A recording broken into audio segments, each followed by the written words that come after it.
Mr. Shkiri. Bow. Danny bow. Straight up. I already know how we do it. Okay, what you say? Sasa.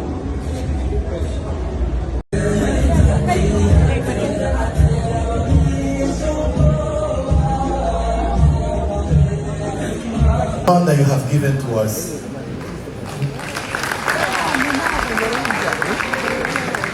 We are here tonight celebrating your daughter's birthday, but also her career and her works in the creative industry of Rwanda, just because of your love story. And we are so happy you did what you did, because it made us also happy, and that's why we are here.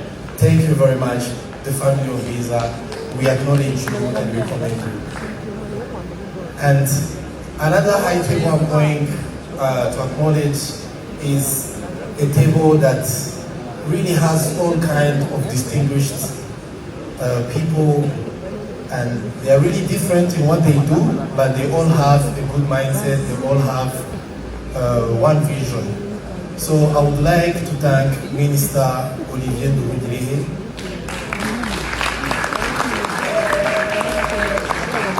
You show great support to the creative industry. You're always here when we need you. You're always a call away.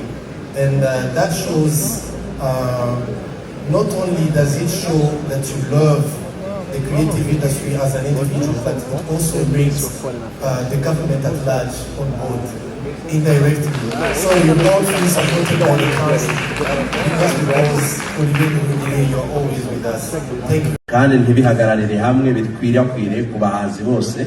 Yaduhaye venue, adufasha kugenda ibintu byose uko byagenze nta kiguzi kugira ngo ibintu birusheho kugenda neza. Tugakora n'ibisiga. Urumva atari wo gushima.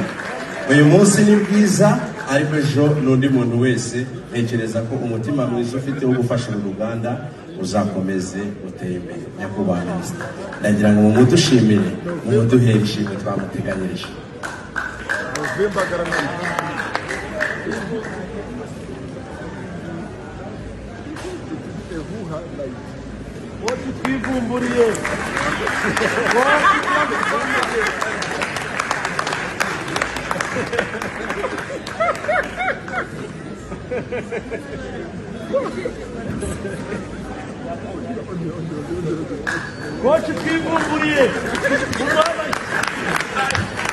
Murakoze cyane. Ariko mbere yaho gato uyibwa urahegera akayizuka mu gihe umwanditsi n'umutsi kwise n'ubara agaciro kanini cyane amazi imirimo y'imari.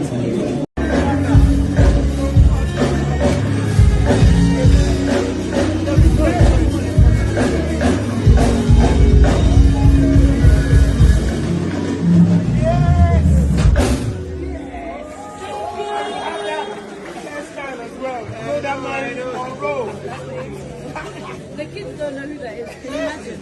This is how I know I'm getting on.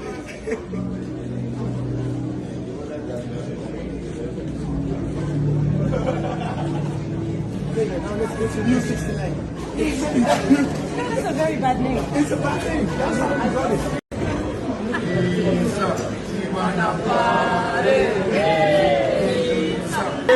Mateo, this is Mateo, by the way. Thank you, Queen. Thank you. Thank you, everyone. But a gift. Hey, excuse you. Excuse you. Oh my God. Hey, bro. I need to know. Matt. Yes. Matt.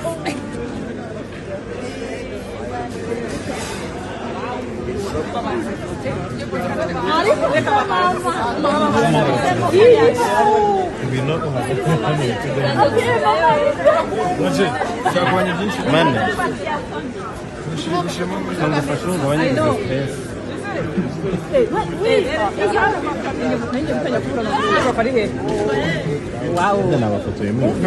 Kuri gufata neza se wakamaye John, nanjye aje ariko nanjye. I know. Hano harimo konate cyangwa se sibe. Hano harimo konyage. Konate. Konyage. Junior warebye hariya. Cyangwa hariya utagumye uwo. Manzi. We wanna party. Mateo. We wanna party.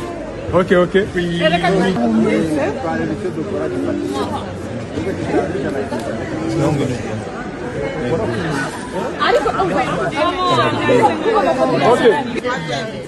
Twagiye agafoto. Then all I have a picture. Iyo bundi bari kureba hariya hejuru. Wasifatiye hano wenyine. It's a video, right? Okay, mfite video. Alex Mwibuke umeze neza? Ndashima Imana meze neza. Umukobwa wawe yakoze anniversary y'imyaka 4 ari mu muziki. Umukobwa wa Kikasi. Uyu mukobwa umunsi bamusinyisha bamutwereka official nababwiye ko azaba umuntu w'ingirakamaro ku banyarwandakazi n'abanyarwanda benshi. Ibyo ngibi bwiza nabugeza ntengo hagiye. Niyo mpamvu yampamagaye muri igihe cyose. N'umubiri igihe nkamusangayo. Uramwifuza iki kuri isabukuru y'imyaka 23? Ndamwifuriza amahirwe, ubuzima bwiza, ndetse no gukora umuziki urenze ahangaho yarari. Ahangaha ni heza cyane, aracyari imbere. Nakomereza kubera ko arashoboye bwiza. Murakoze cyane. Murakoze namwe.